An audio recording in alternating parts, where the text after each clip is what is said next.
Hello everybody, this is what we're doing today. I'm showing you how to make a waste oil burner in your fireplace. If you have a steel box fireplace, you can do it that way. This is a lawnmower wheel, what I like to use. Nice diameter, fits in there nice. Take your hole saw, and you go whee with your fingers back and forth a bunch of times like that. And then it cuts out that center section right here. And this is your axle hub from the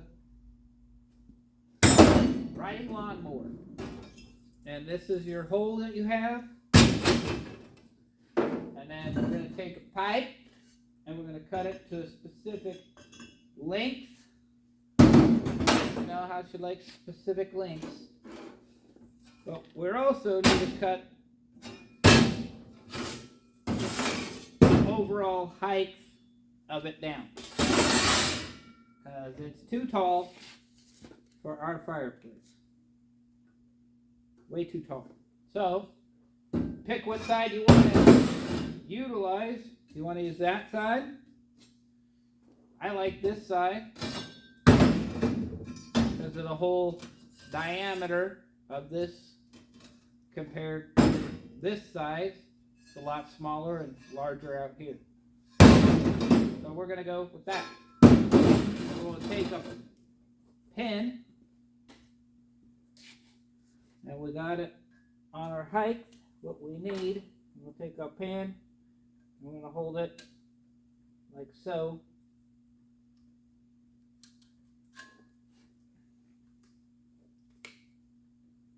Be easier if I had a ruler, not a pin, but we're going to go around, make some lines, like so.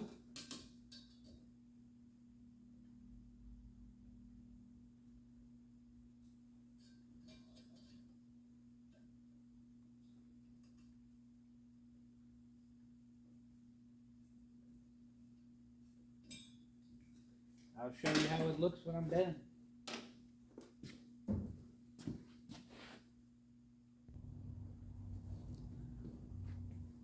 So now that I got my line, it was painstaking holding this tape, this Sharpie that's done. I'm trying to hold it on the tape measure and turn the wheel in a circle and do that all at the same time was a pain. So, in class today, what we're learning is what grinding disc, if you're buying a zip cut or the cutoff wheel, what one to buy and what one not to buy. And I'm sure a lot of different places sell these things, so we're not naming any names because I'm not getting paid for it. I just want you guys to be safer. Now, there's ones that are flat. I don't know if you can see this. Okay, you see how flat that is? Flat. Now, do you see this one? How it has that contour shape to it? Looks like a flying saucer in the center of it. Do not buy these. Dangerous. These, not as dangerous, but still dangerous. These, very dangerous. Why? Because when you're cutting into your metal, let's say this grinding disc is the metal, and you're going deeper and deeper, and then it hits where that bevel is, it shoots the grinder, pulls it out of your hand, or breaks the disc. Either one, you want to be able to take your grinder, and if you need to go deep, you want to go deep. Sometimes you need to go deep to keep a straight line. Lesson of the day. Don't buy the dangerous ones.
Not everybody will have to cut it down like that.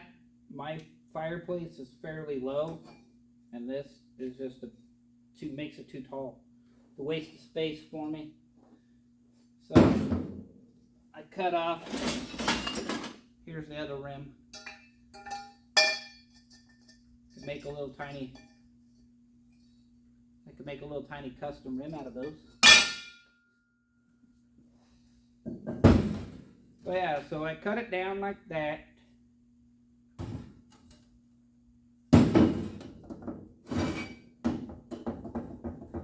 Not too bad, not perfect. That doesn't know our table might be straight here.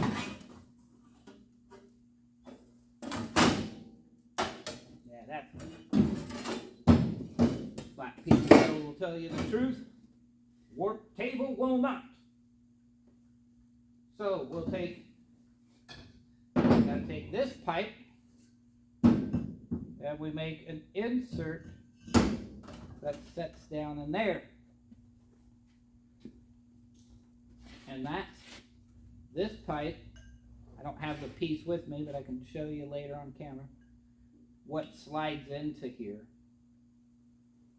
Another piece of pipe. So to make it easier to take in and out of the fireplace. Because of the height issue. Got a height issue with my fireplace. But just take a Sharpie. This isn't rocket science, people. Just take a Sharpie, hold it on there. Try to draw yourself a circle.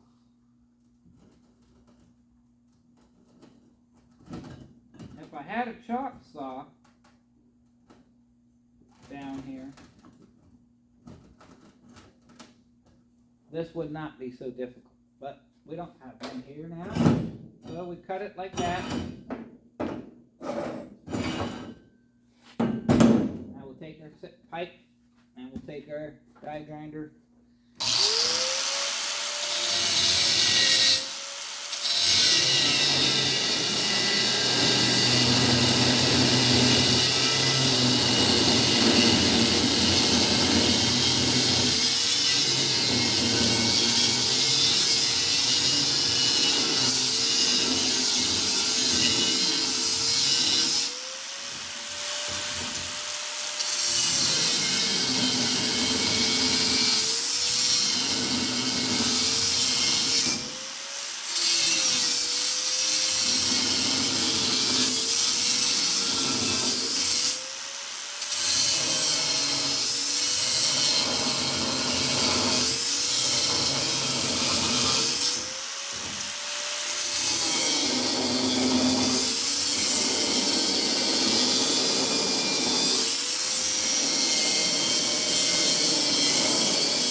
If you have enough practice with one of those handheld die grinders, you really don't need a chop saw.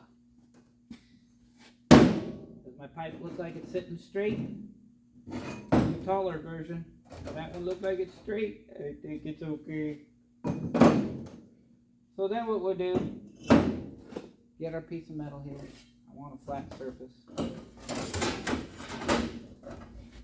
We're going to take and clean up. You want to make sure your metal's clean for welding.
So you want to make sure you got a good clean surface,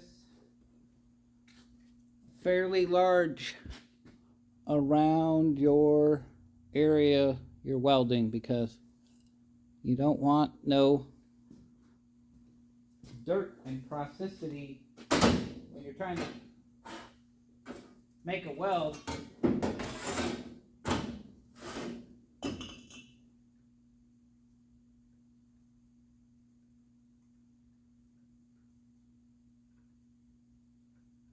We'll have to file this or clean this up real quick. Find something to do it.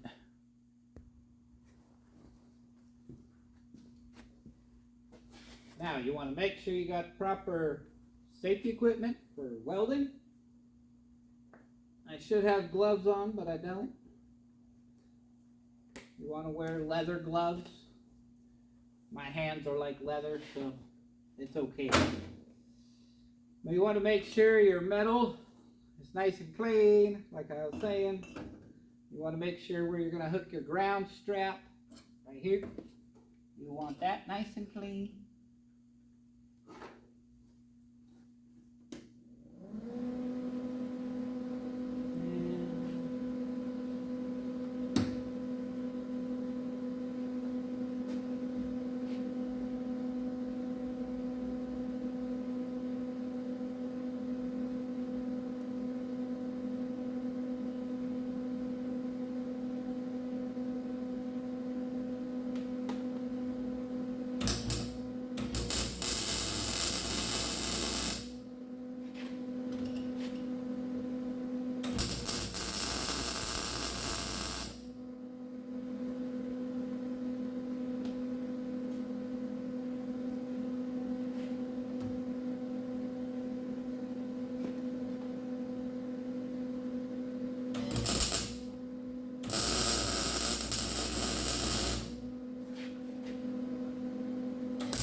Once in a while you want to stop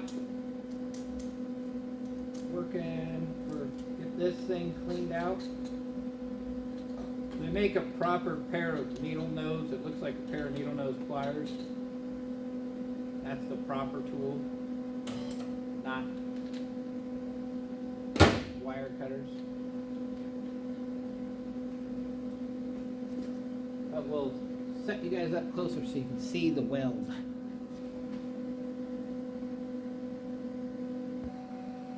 Now we all have our eye protection on, so class, if you're seeing everything in green, you're not going insane. We have a green camera. It's going to protect you from the welder.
when you're welding, you want it to sound like some sizzling bacon, like a consistent sizzle sound.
Okay,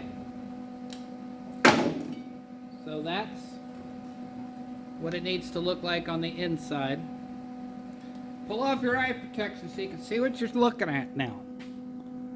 Oh, that's what the weld needs to look like. This will be a watertight seal. Still got to get that hole in the corner there. Put your eye protection back on. We're welding again, class.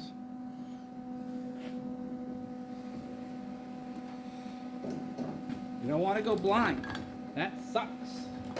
Especially if you can see once before and you did it to yourself. Oh my God.